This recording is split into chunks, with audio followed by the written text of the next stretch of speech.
Welcome to the Learning Pines YouTube. We hope this video helps. Open the Jupyter Notebook homepage and view the file browser list. Look for the folder or directory that contains your target file. Click the checkbox to select the file you want to remove. You can select multiple files by ticking more checkboxes in the same view. After selection, click the Delete button near the top of the file list. Confirm the deletion in the pop-up dialog to remove the file from the server immediately.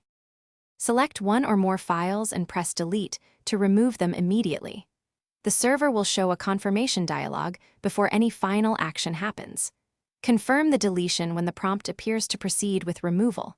If you want a local copy, click the file name to open it and use File then Download.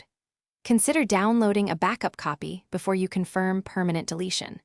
This prevents accidental loss of important notebooks or data. Open New then Terminal in the Jupyter homepage to access a shell. Use ls to confirm the file name and its exact spelling before you proceed. Run rm example.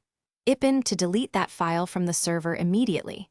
If you prefer a safety prompt, use rmi example.